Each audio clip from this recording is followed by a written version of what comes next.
मेरे कमरे में बंद कर करके 4 लोगों ने जो है बहुत मारपीट करी थी और दहेज को लेके ज़्यादा फोर्स करती थी। कहती थी दूसरी कराएंगे हम, ये बहुत कम सामान लाई है, हम दूसरी करा देंगे, तू तो सही है, तेरा काम भी अच्छा है, हम दूसरी करा देंगे तेरी। बेड के सामने ना बिल्कुल ऊपर बल्ब दिखा हुआ ना, उसमें रेड लाइट चमकती हुई दिखी पीछे की साइड। तब मुझे पता लगा कि कमरे में कैमरा लगा रखा है इन्होंने।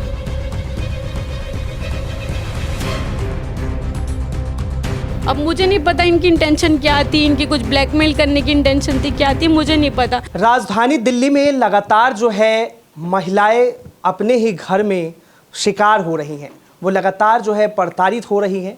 आखिर क्यों ऐसा जो है देश की राजधानी दिल्ली से जो है लगातार हम आपको ऐसी ऐसी खबरें दिखा रहे हैं कि वाकई में जो है समाज के लोगों की आंख खोलने वाली है। लेकिन फिर भी जो है समाज में कुछ ऐसे दरिंदे और हैवान बैठे हैं जिनकी जो है आंखें खुलती नहीं है। जी हाँ, फिर से एक और जो लड़की है वो अपने ही ससुराल में पीड़ित हुई है, अपने पति के द्वारा, अपने ससुर के द्वारा, अपने सास के द्वारा।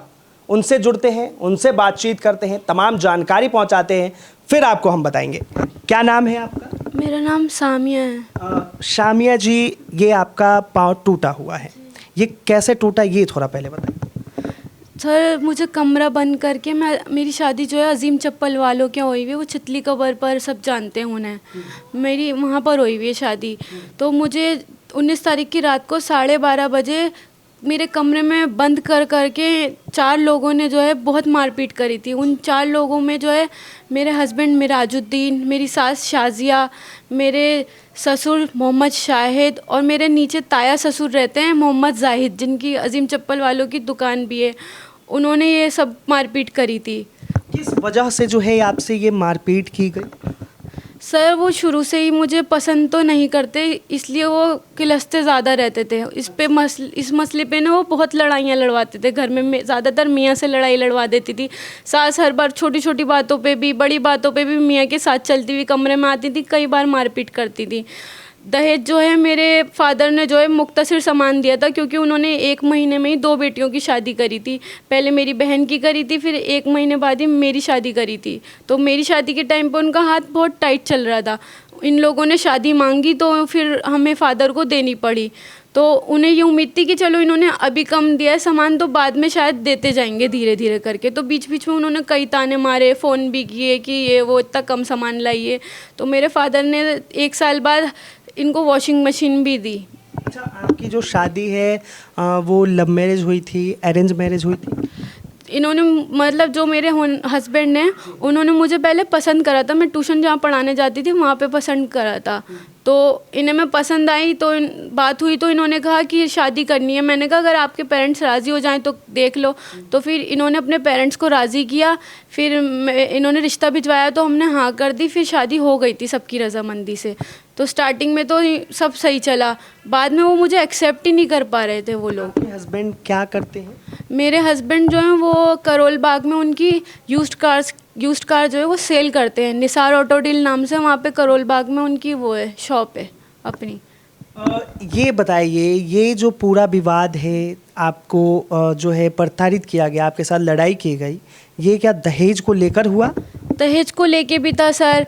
फिर वो एक्सेप्ट इसलिए भी नहीं करते थे, वो सोचते थे बेटा जैसे अगर उसने लव मैरिज कोई वो करा है तो वो ये सोचते थे तो इसी का भी हो सकता है, इसलिए हम इनमें लड़ाई झगड़े भी करवाए जाएं।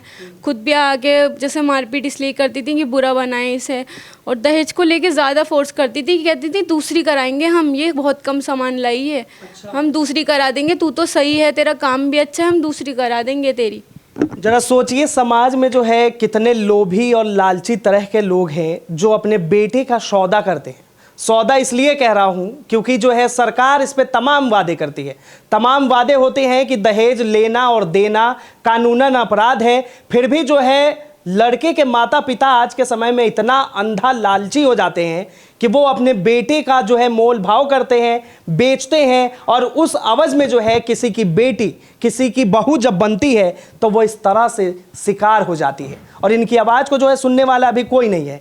आपकी शादी कब हुई थी? मेरी शादी 25 मार्च 2021 में हुई थी। 2.5 साल हुए मेरी शादी को। आपके बच्चे भी हैं? 1.25 साल का बच्चा है, 15 महीने का मेरा। उस दिन जिस दिन वारदात हुई तो चौकी वाले जैसे ही मुझे लेके गए तो मैं बच्चे को ले भी नहीं पाई, एकदम उतर गए थे उनके साथ। तब से वो बच्चा वहीं है, उन लोगों ने अभी तक बच्चा भी नहीं दिया। वो फीड करता है मेरा, मुझे पता नहीं उन लोगों ने कैसे रोक रखा है उसे। अभी तक 4 दिन हो गए, मैंने अपने बच्चे को भी नहीं देखा है। वो जो है आपके ससुराल वाले जो है वो बच्चे को लेके भी नहीं आए मिलने? नहीं, अभी कोई मिलने की बात नहीं करी। हम जा नहीं सकते, हमें डरे कुछ भी इल्ज़ाम लगा देंगे, और कभी तक किसी कोई बात करने भी नहीं आया वहाँ से। क्या इन सारे चीज़ों में जो है आपके हस्बैंड जो है वो भी इन्वॉल्व है, वो भी लड़ाई झगड़ा करते हैं? वो इन्वॉल्व हैं, वो तो इसलिए इन्वॉल्व हैं क्योंकि वो मदर और फादर की बहुत सुनते हैं, तो ज़्यादातर तो उन्हें आगे रखा जाता है। अब ये जो वारदात हुई इसमें भी एंड में जब इन लोगों ने मुझे बहुत फोर्स करा कि अगर मैंने कहा इतना मारोगे तुम लोग, आपको ये नहीं याद है हमारा कितना मार रहा हो, कैसे मार रहा हो, तो कह रहा है मारा है ना अपने बाप को बुला। यहाँ पे फ़ोन के लिए कहने लगे बाप को बुला, तो मेरे समझ में आने लगी फादर को क्यों कह रहे हैं बुलाने के लिए, कुछ भी कर सकते हैं। मैंने कहा मैं कॉल नहीं करूँगी, फ़ोन ज़बरदस्ती दे के कह रहा है मिला कॉल बाप को, देख मार रहे हैं कितना मार रहे हैं, तुझे अब कॉल कर। मैंने कॉल नहीं करी। एंड तक दबाव डालते रहे, बहुत बुरा प्रेशर डाल रहा है मार मार के। मैंने कहा नहीं कॉल नहीं करूँगी मैं।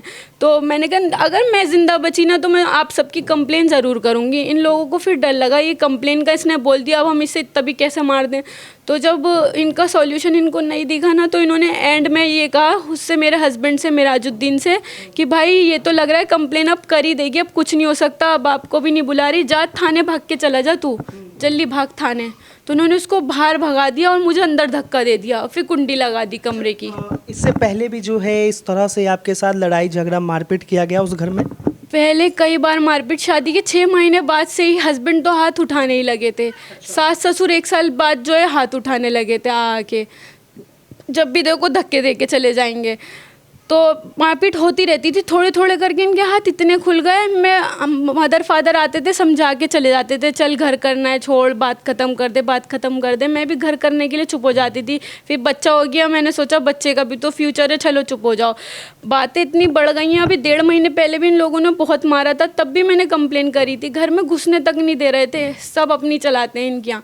तब भी कंप्लेन करी थी, उसमें कॉम्प्रोमाइज़ हो गया हमारा तुरकमान गेट थाने में, तब कोई एफआईआर हुई नहीं।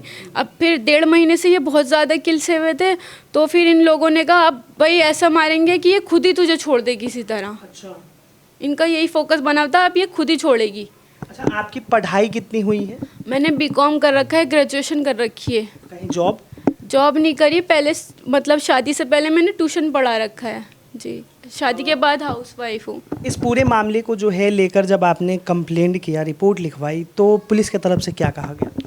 सर 3 दिन हो गए, पुलिस की तरफ से रिएक्शन तो मुझे सही मिल ही नहीं रहा। शुरू में भी स्टार्टिंग में जैसे ही थाने से मतलब थाने में हमें लेके गए, वहाँ पे उन्होंने एमएलसी के लिए हमें भेज दिया। उन्होंने कहा एमएलसी करा लो। वहाँ पे मदर फादर को मैंने बुलाया, इन्होंने एमएलसी के लिए बोला है, तो कहने लगे मदर फादर को एमएलसी के लिए ले जाओ। मेरे फादर ने कहा सर कोई कांस्टेबल तो भेज दीजिए, तो कहना नहीं हो जाएगा, मदर फादर जाओ आप जाके करा लो। उसी वक्त ही उन्होंने बोला। एज अ प्रूफ मैं आपको पेपर्स भी दिखा रही हूँ। फिर ये हो जाता है कि झूठ बोल रही होगी सब, क्योंकि यही समझते हैं लड़की है तो झूठे इल्ज़ाम लगा रही होगी। ये देखिए मेरी एमएलसी की रिपोर्ट है, ये इसमें टाइम डेट सब आ रहा है। उसी वारदात के बिल्कुल आधे घंटे बाद ही एमएलसी शुरू हो गई थी, उसकी पूरी रिपोर्ट है। डॉक्टर की प्लास्टर जो चढ़ा है वहीं से चढ़ा है, उसकी भी पूरी रिपोर्ट है, सारे एक्सरेज इसमें हैं। ये वो कंप्लेन है जो मैंने वहाँ पे शुरू में जाते ही एमएलसी के फ़ौरन बाद लिखी थी, 2 पेज की, उन्होंने छीन ली थी। और ये पेपर उन्होंने 3 दिन तक अपने पास रखा था, जो कल मुझे दे के गए ये पेपर। वो जब वो नया बयान लेना है, शॉर्ट बयान जो कल लेके गए, ये उन्होंने कल दिया है मुझे वापस। ये मेरी वो कॉपी है, क्योंकि वो ले नहीं रहे थे तो मुझे कहीं और भी तो अप्लाई करना पड़ेगा। मैंने फिर नए पेपर पे लिख के दोपहर में मैंने ये डीएसपी और सब जगह सबमिट करवाया है। ये बताइए, ये जब आपने जो है ये तमाम चीज़ लिखे, आपने जो है एमएल से ये तस्वीर दिखाइए कि ये जो है एमएल से इनका हो चुका है, उसके साथ ही जो है इन्होंने जो है अपने थाने में ये बयान अपना दिया था, इसे जो है पुलिस वालों ने दर्ज नहीं किया है। साथ ही जो है जब इनकी बातों को नहीं सुना गया तो ये जो है पुलिस कमिश्नर को भी जो है ये अपना बयान दे रही थी। ये बताइए, ये तमाम चीज़ के बाद क्या अभी तक आपको एफआईआर की कॉपी मिली? अभी तक एफआईआर की कोई कॉपी नहीं है। कल जो छोटा सा वो ब्रीफ बयान अपने हिसाब से लिख के लेके गए, उन्होंने कहा बयान तो लिख रहा है ना, साइन कर दो, तो साइन हो गए। पर वो ब्रीफ बयान में मैंने पूछा कि सर इसकी एफआईआर नंबर बता दीजिए, तो कह रहा अभी एफआईआर नहीं हुई, अभी एक आध दिन में देते हैं आपको एफआईआर नंबर। हम मैंने 2 पेज की इनको कंप्लेन लिख के दी, मैं बोलने की हालत में तो थी ही नहीं। कल भी हकला रही थी, आज मेरी थोड़ी सी हालत सही हुई है। मैंने उस दिन, लेकिन मैं इतनी हालत में थी, मैंने सोचा था चलो मैं लिख तो सब दूंगी, तो मैंने 2 पेज की कंप्लेन बना के लिख दी, जो भी वारदात हुई थी वैसे ही लिख दी। इन्होंने एप्लीकेशन ली, इन्होंने कहा आपको लिखनी नहीं आई मैडम, हम खुद लिखेंगे, रुक जाओ।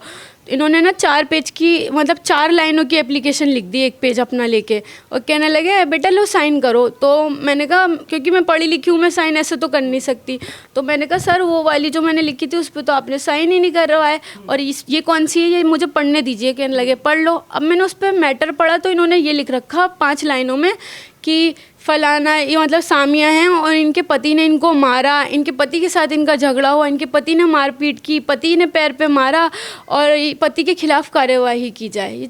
ये 5 लाइनें लिखी हुई थी। कहने लगे साइन कर दो। मैंने कहा सर मेरी कंप्लेन में तो इतनी डिटेल है और ये सब थोड़ी हुआ था, पति ने थोड़ी पैर पे मारा था, मैंने जो नाम बताए ये सब कमरे में मौजूद थे, इन लोगों की पूरी साजिश थी, प्लानिंग से मार रहे थे, इतना मारा है सर। तो कह रहा है बेटा ऐसे नहीं होता, पति का नाम से ना तुम्हारा केस स्ट्रांग बनेगा, सिर्फ पति लिखवाओ। सामिया अभी आप क्या चाहती हैं इस पूरे मामले में?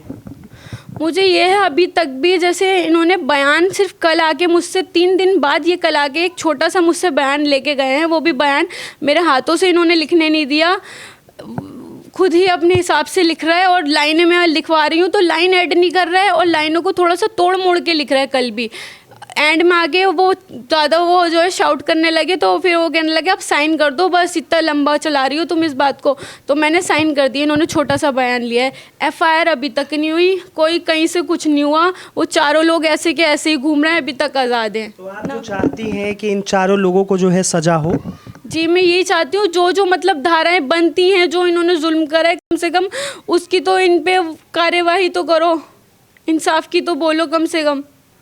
तो देखिए ये जो है एक भारत की बेटी है, एक भारत की ये बहन है, एक भारत की ये बहू है, जो इनके आंखों में आंसू जो आप देख रहे हैं इनके ससुराल वालों ने दिया है। अब जरा सोचिए कि इतनी पढ़ी लिखी होने के बावजूद जो है ये अपने ससुराल में रहने वाले सास ससुर को इतना हक देती है कि अगर वो जो चीज़ कहे ये मानती हैं, लेकिन उसके बावजूद भी जो है इन्हें सिलसिला में यही मिला कि इनके पाँव को जो है तोड़ दिया गया।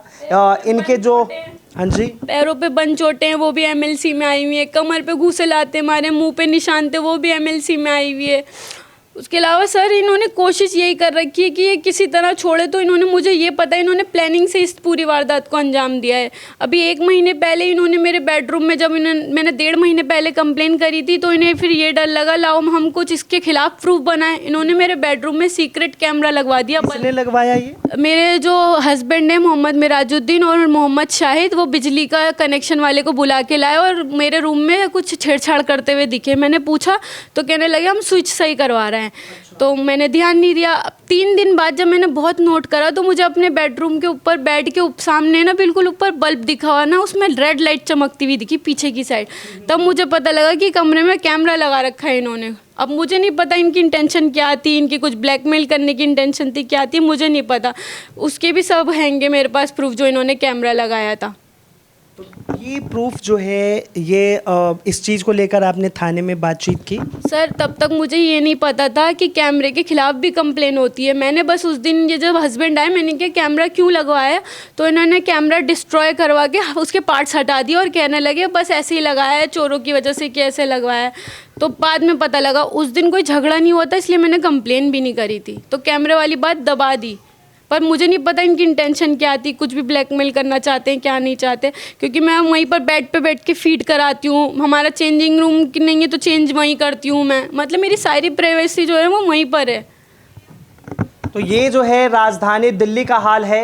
एक तरफ जहां है सरकार वादे करती है बेटी बचाओ बेटी पढ़ाओ, तो दूसरी तरफ जो है बेटी पढ़ लिख जाती है। जब बेटी को बचाया जाता है, शादी होती है, तो उनके बाद जो है इनकी दुर्गति इस तरह से की जाती है। और जब ये कंप्लेंट करती है, इंसाफ की गुहार लगाती है, तो इन्हें जो है शासन प्रशासन तमाम लोगों से जो है इन्हें सरकारी दफ्तरों के धक्के खाने पड़ते हैं, चक्कर काटने पड़ते हैं, फिर भी जो है इनकी कोई सुनवाई नहीं होती। अगर ये वीडियो उन लोगों तक पहुंचती है तो उन प्रशासन के लोगों को, उन शासन के लोगों को, तमाम लोगों को इस चीज़ को लेकर जो है ध्यान देना चाहिए और इन बेटी को जो है इंसाफ मिलना चाहिए। और साथ ही किसी और बेटी के साथ, किसी और के बहू के साथ इस तरह का अन्याय ना हो, इस चीज़ को लेकर जो है राजधानी दिल्ली में नए कदम उठाए जाने चाहिए।